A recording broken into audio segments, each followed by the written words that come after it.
নমস্কার, ফিনোলজি বাংলাতে আপনাদেরকে স্বাগত জানাচ্ছি।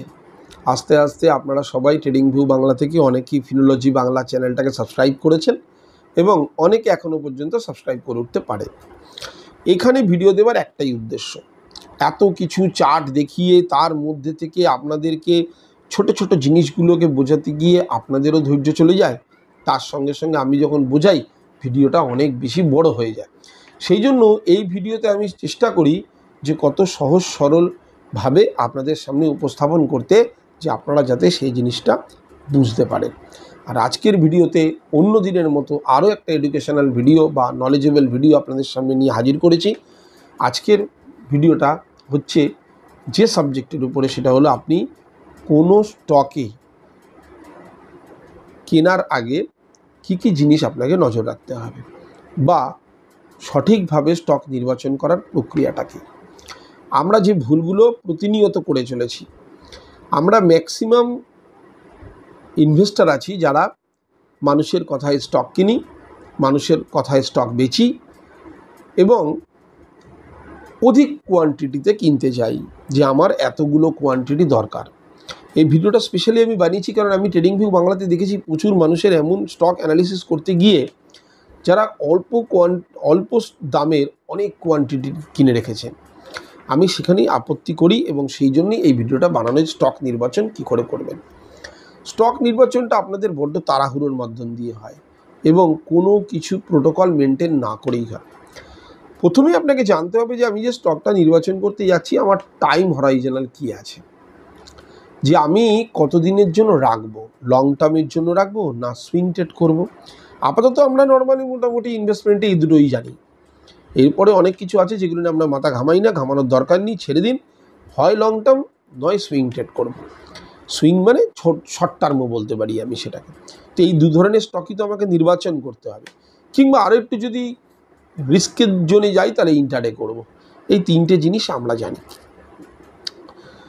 যদি আমার মনে হয় লং টার্ম ভিউ, আমি স্টক নির্বাচন করবার আগে আমার প্যারামিটারটা আগে জেনে নিই। আমি যদি মনে করি আমি লং টার্মের ভিউ, তাহলে আমাকে কি করতে হবে, সেক্টরের উপর নজর দিতে হবে। লং টার্ম ভিউতে সেক্টরের উপর নজর দিতে হবে। দুটো পার্ট। লং টার্ম ভিউতে আমি যদি কোনো স্টক নির্বাচন করতে যাই, এক দেখতে হবে সেক্টর, আর যদি মনে করেন না আমি সেক্টর দেখব না, তাহলে আমাকে দেখতে হবে মাদার কোম্পানি যেগুলো আমার এখানে আছে। এরপরে তো এন্ট্রি আসবে। এবার তাহলে প্রথমটা নিয়ে আলোচনা করি, লং টার্ম স্টক নির্বাচন কিভাবে করবেন। প্রথম হচ্ছে সেক্টর নির্বাচন। এখন আমি যদি মনে করি, প্রচুর জায়গায় আমি শুনি, আমি আবার বলছি আপনাদেরকে আমি চেষ্টা করি সহজভাবে বোঝাবার। এই স্ক্রিনের মধ্যে এইগুলো দিন, এখান থেকে যেটা ছেঁকে বেরিয়ে আসবে তার উপর বোগাস জিনিস। আমার কাছে বোগাস জিনিস এগুলো, আপনাদের কাছে হয়তো খুব দামি হতে পারে স্ক্রিনার দিয়ে করা। স্ক্রিনার দিয়ে টেকনিক্যালি জিনিস কিছু দেখতে পারেন, বাট স্ক্রিনারে লং টার্মে কোনোভাবেই আপনি প্রফিটেবল থাকতে পারবেন না। আমি যেটা বলছি সহজ সরল ভাষায় বোঝবার চেষ্টা করুন, মানুন না মানুন। তাহলে লং টার্ম ভিউতে আমি প্রথমে স্টক নির্বাচন করতে যাচ্ছি। প্রথম প্যারামিটার হচ্ছে যারা সেক্টরকে দেখতে হবে। সেক্টরকে দেখতে গেলে প্রথমে আমি যদি মনে করি এফএমসিজি দেখব, এফএমসিজি তার কিচ্ছু বেঁচে নেই।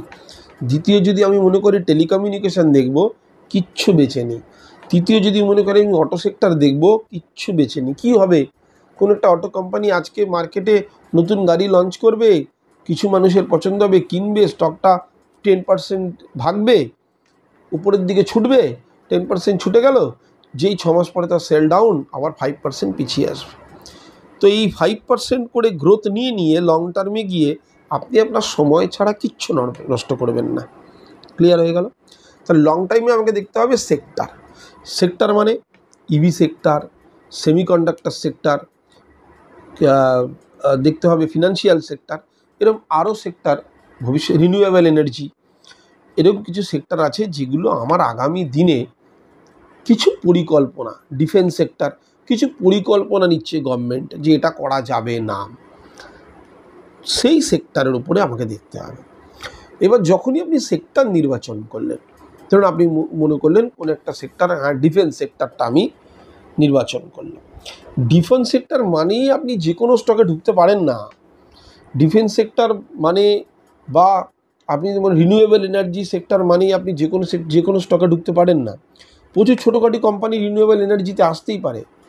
তারা জায়ান্ট প্লেয়ারের সঙ্গে কতটা কম্পিট করতে পারবে, কতটা তারা নিজেদের বিজনেসকে এক্সপ্যান্ড করতে পারবে, সেটা জানতে হবে। তবে গিয়ে তো আমি সেই স্টকটার মধ্যে ঢুকবো। তো আমি মনে করলাম আপনি একটা সেক্টর বেছে নিলেন, ডিফেন্স সেক্টর। আমি কিন্তু জাস্ট উদাহরণস্বরূপ বলছি। এরকম আপনি সেমিকন্ডাক্টর ভাবতে পারেন, এরকম আপনি আরও যেসব সেক্টরগুলো আছে, ইভি সেক্টর, ইভি সেক্টরই ধরে নিলাম। আপনারা খুবই ইভি নিয়ে করেন, ইলেকট্রিক ভেহিক্যাল ডিভিশনের সেক্টর নিয়ে বেছে নিলাম অটোর ইভি সেক্টরটাকে। এবার ইভি সেক্টরটা যখন আমি বেছে নিলাম, আমার প্রচুর জায়েন্ট প্লেয়ার আছে, প্রচুর ছোটোখাটো প্লেয়ারও আছে। ওলা ইলেকট্রিক উঠলো, সবাই মিলে ঝাঁপালেন, ফার্স্ট ওলা ইলেকট্রিকে, ঠিক আছে। কিন্তু আমি যদি মনে করি ইভি মানে তো গাড়ি বানানো নয় শুধু, ইভির মধ্যে কেউ আছে ব্যাটারি দেয়, কেউ কেমিক্যালে আছে, এই সমস্ত জিনিস নিয়েই ইভি সেক্টর তৈরি হবে। কেউ কেউ পাওয়ার সেক্টরে আছে, যারা চার্জিং স্টেশনগুলো বানাবে। তো সব কিছু মিলে ইভি।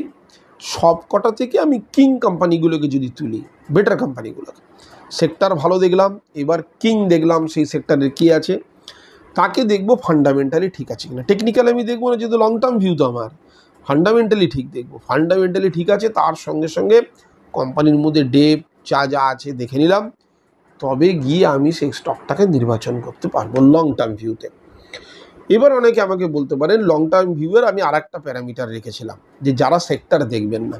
অনেকেই আছে সেক্টর দেখবেন না, এত কিছু বুঝি না, সেমিকন্ডাক্টরে কোথায় এটা ইউজ হবে, সিলিকন ইউজ হবে, কোথায় কি ইউজ হবে, কোনখানে চিপ ব্যবহার করা হবে, মোবাইলে চিপ ব্যবহার করা হবে, একটা জিনিস জানি।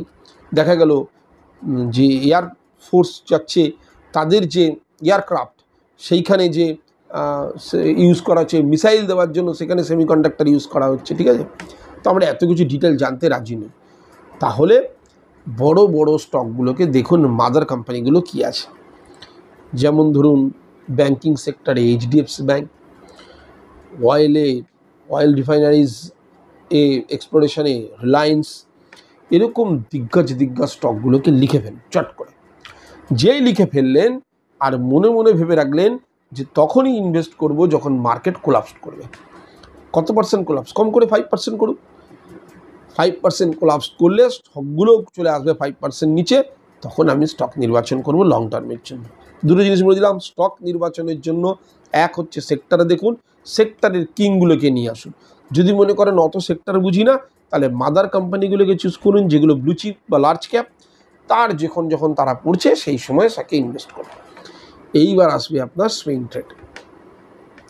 সুইং ট্রেডে আমি স্টক নির্বাচন কিভাবে করব, এটাও খুব গুরুত্বপূর্ণ একটা জিনিস।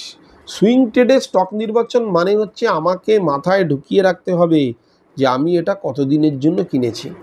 আমি ম্যাক্সিমাম থেকে ম্যাক্সিমাম মানুষকে চিনি যারা সুইং ট্রেডের নাম করে এন্ট্রি নিয়েছেন, পরে লং টার্ম বেসিসে রেখেছেন, কারণ স্টকটা পড়ে গেছে এবং লোককে বলে বেরিয়েছেন আমার স্টক তো লং টার্মে রাখা। কিন্তু লং টার্মের কোনো প্যারামিটারই সে মেনটেন করেনি, সে কোনো নিয়মই মেনটেন করেনি। সে র্যান্ডামলি ঢুকেছিল, কোনখানে ঢুকেছে, কোন লেভেলে ঢুকেছে কিচ্ছু জানে না, ফেসে গেছে, এখন স্টকটা হয়ে গেছে লং টার্ম। তাহলে সুইং ট্রেডের জন্য কি করব? সুইং ট্রেডের জন্য যদি আপনি, ওখানেও আমার দুটো প্যারামিটার আছে, আপনি স্টপ লস দেবেন না স্টপ লস দেবেন না। যদি আপনি প্রথমে মনে করেন স্টপ লস আপনি দেবেন, তাহলে আপনি যে কোনো স্টকে সুইং ট্রেড করতে পারেন, শুধু দেখে নিতে হবে তার ট্রেন্ড আর পালস দুটো পজিটিভ আছে কিনা। যদি ট্রেন্ড আর পালস পজিটিভ হয়, তাহলে বুঝতে হবে স্টকটা ট্রেন্ডি স্টক। ট্রেন্ডি মানে আপ ট্রেন্ডে ছুটছে যে স্টক, ট্রেন্ডি স্টকস। এই ট্রেন্ডি স্টকে যখনই কারেকশান আসবে, তখনই আমি সুইং ট্রেডের জন্য বাই করব আর ওপরে বেছে দেবো। ওই buy at low, sell at high. এবং আমি স্টপ লস দেব। আমি প্রথমে প্যারামিটার দুটো বলেছি, স্টপ লস দেবো, স্টপ লস দেবো না। প্রথমে বলছি স্টপ লস দেবো, তো স্টপ লস দেওয়ার সময় আমি দেখব trendy stocks. Trendy stock, trend plus positive, trend আর পালস দুটো পজিটিভ হতে হবে, তার কারেকশানে আমি কিনবো আর ঠিক তার সাপোর্টের নিচে স্টপ লস দেবো। এটা হবে আমার সুইং ট্রেডের স্টক নির্বাচন। এবার যে কোনো আমি করতে লার্জ ক্যাপ করতে পারি, ব্লু চিপ করতে পারি, আমি করতে পারি স্মল ক্যাপ করতে পারি, মিড ক্যাপ করতে পারি, পেনি স্টকটা বাদ দিয়ে যে কোনো স্টকে আমি সুইং ট্রেড করতে পারি। কিন্তু মনে রাখবেন, আমি যে প্যারামিটারটা প্রথমে বললাম, স্টপ লস আপনাকে দিতেই হবে। এবার আসবে সেকেন্ড, যেখানে আপনি স্টপ লস দেবেন না। যদি এমন মনে করেন মানুষ যে না আমার প্রফিট বুক করতে ভালো লাগে কিন্তু লস বুক করতে মন চায় না, এরকম যদি কোনো ব্যক্তি থেকে থাকেন, তাহলে আগে দেখে নেবেন নিফটি 100-এর বাইরে কোনো কাজ করব না, কারণ আপনি স্টপ লস দেবেন না। নিফটি 100 এবারে মনে রাখতে হবে, আজকের ডেটে দাঁড়িয়ে যে নিফটি 100-এ আপনি করলেন, সেই নিফটি 100-এর মধ্যে আপনি কাজ করছেন, কালকে সেই স্টকটা নিফটি 100-এ নাও থাকতে পারে। তাহলে কি করে বুঝবো? প্রত্যেক বছর সেমি অ্যানুয়ালাইজেশন করে নিফটি। কি করে না, সেমি অ্যানুয়াল রিভিউ, যেটা হচ্ছে বছরে দুবার, মোটামুটি জুলাই আগস্ট নাগাদ করে, যে কোন স্টককে আমাকে বাইরে বের করার সময় এসছে। এত র্যাপিডলি হয় না, 15 দিনে দেখলাম এটা বাজারে থেকে বাকি দাও, 15 দিন বাইরে থেকে কাউকে নিয়ে আসো না, 6 মাস অন্তর 6 মাস পরে আপনি আরেকবার দেখে নিন যে আমি যে স্টকগুলো লিখে রেখেছিলাম নিফটি 100-এ, তার মধ্যে নিফটি 50-তে সেই স্টকগুলো আছে। তো যদি দেখা যায় নিফটি 50-তে একটা দুটো স্টক রদবদল হয়েছে, তাহলে ওই দুটো কেটে আমি দুটোকে ঢুকিয়ে দেবো। এবার কখন এন্ট্রি নেবেন? Same procedure, trendy stock, trend plus pulse positive, অর্থাৎ সুইং ট্রেডের দুটো প্যারামিটারই এক থাকছে, শুধু একটাতে আপনি স্টপ লস দেবেন, একটাতে স্টপ লস দেবেন না। যদি মনে করেন যে আমি বলে ফেলছি আপনি বুঝতে পারছেন না, ভিডিওকে আবার পেছনে যান, আবার খেপে বুঝতে আসুন। ঠিক আছে, এখানে দুটো প্যারামিটার আপনাকে দিয়ে দিলাম।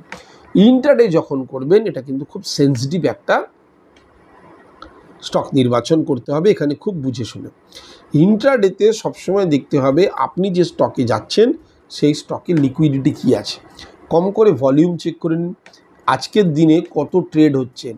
কারণ এরকম হতে পারে ইন্ট্রাডে করছেন, যে ইন্ট্রাডেও কিন্তু দুটো প্যারামিটারে করা যায়, মাথায় রাখতে হবে। নাম্বার 1, যে আপনার কাছে কোনো অত টাকা নেই, আপনি ব্রোকারের কাছ থেকে মার্জিন নিয়ে করবেন। আপনি জানেন ইন্ট্রাডেতে কী হয়, যে স্টক আপনার কাছে থাকে না, সেই স্টকে আপনি অল্প পয়সা দিয়ে কাজ করতে পারবেন, 1/5 মার্জিন পেয়ে যাবেন।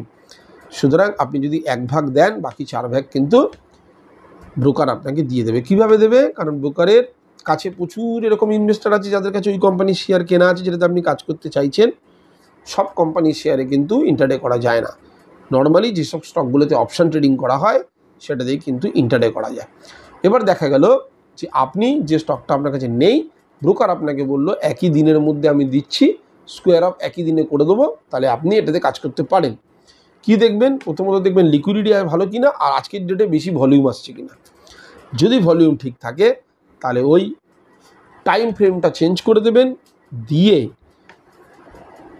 আমি টেকনিক্যাল জিনিস বলছি না, 5 মিনিটসের টাইম ফ্রেমে গিয়ে আপনি সেখানেই স্টক দেখবেন যে স্টকের মধ্যে লিকুইডিটি হাই আছে, এবং স্টক কিন্তু মিড ক্যাপ আর লার্জ ক্যাপের বাইরে হবে না। কোনোভাবেই পেনি স্টক বা স্মল ক্যাপে এন্ট্রি নেবেন না। স্মল ক্যাপে হতে পারে আপনি অনেক দূর চলে গেলেন, হতে পারে আপনি অনেক নিচে নেমে গেলেন। সুতরাং ইন্ট্রাডে করতে গেলে আপনি সবসময় কাজ করবেন লার্জ ক্যাপ আর মিড ক্যাপের। আর ইন্ট্রাডের ক্ষেত্রে কিন্তু স্টপ লস মাস্ট, কারণ স্টপ লস আপনি মেনটেন করবেন, একই সঙ্গে দুখানা অর্ডার পাঞ্চ করবেন, একটা হচ্ছে আপনার বাইয়ের অর্ডার, আর একটা হচ্ছে আপনার স্টপ লসের অর্ডার। কোনোভাবেই ইন্টারডেতে একদম নেকেড কল করা যাবে না, এতে কিন্তু আপনি মারাত্মক লসের সম্মুখীন হতে পারেন। তাহলে কনক্লুশন কি হলো? এক, স্টক নির্বাচনের ক্ষেত্রে প্রথম হলো লং টার্ম, দুটো প্যারামিটার আপনি ফলো করবেন। একটা হচ্ছে যদি আপনি মনে করেন সেক্টর দেখব, সেক্টরের গ্রোথ, তাহলে তার জন্য কি হবে, আপনি কোন সেক্টরগুলো হবে তার কিং কোম্পানিগুলোকে নিয়ে আসুন, রাজা কোম্পানিগুলোকে। যদি মনে করেন না সেক্টর গ্রোথ নিয়ে মাথা ঘামাবো না, তাহলে আপনি কি দেখবেন, যেগুলো মাদার কোম্পানি আছে সেগুলো কারেকশান হওয়ার ওয়েট করবেন, তখন সেগুলোকে অ্যাকোমোডেট করবেন। 2 হচ্ছে সুইং ট্রেড, একটা হচ্ছে স্টপ লস দেবো, একটা হচ্ছে স্টপ লস দেবো না। যদি স্টপ লস দিই, তাহলে কোন কোন স্টকে কাজ করব? যদি স্টপ লস দেওয়া হয়, ট্রেন্ড আর পালস যার পজিটিভ তার কারেকশানে কিনবো, সাপোর্টের নিচে স্টপ লস দেবো। আর যেটা স্টপ লস দেবো না, সেটা কম করে নিফটি 100-এর সঙ্গে কাজ করব। কিন্তু একই থিওরি, ট্রেন্ডি স্টক হতে হবে, আর ট্রেন্ড প্লাস পালস পজিটিভ থাকতে হবে। ইন্টারডের ক্ষেত্রে কি করব? ইন্টারডের ক্ষেত্রে অবশ্যই হাই লিকুইড স্টকে কাজ করব, যার ভলিউম বেশি আছে এবং সবসময় লার্জ ক্যাপ এবং মিড ক্যাপের মধ্যে সীমাবদ্ধ থাকব। এবং দেখে নিতে হবে দুটো অর্ডার আমি একসাথে পাঞ্চ করছি কিনা, এক বাই অর্ডার, দুই স্টপ লস অর্ডার। এইভাবে স্টক নির্বাচন করতে হয়। স্টক নাম দিয়ে নির্বাচন করতে নেই যে XYZ এই শেয়ারটা আজকে দৌড়বে, এইভাবে স্টক নির্বাচন হয় না। স্টক নির্বাচনের প্যারামিটার হচ্ছে এগুলো, আপনার টাইম হরাইজনাল কি আছে সেটা দেখে, আপনার প্রফিট কতটা চাইছেন সেটা দেখে, আপনি কি কি প্যারামিটার মেনটেন করতে চাইছেন, কি কি মেনটেন করতে চাইছেন না। যদি স্টপ লস মেনটেন করতে না চান তাহলে এই ক্যাটাগরিতে, যদি স্টপ লস মেনটেন করতে চান তাহলে এই ক্যাটাগরিতে। এইভাবে যখন করবেন শেয়ার বাজার আপনার কাছে অতি সরল, অতি সাধারণ হয়ে যাবে এবং তখন দেখবেন আপনি কোনোভাবেই বিরাট লসের সম্মুখীন হচ্ছেন না। আর একটা কথা দেখবেন, প্রি প্ল্যান খুব জরুরি।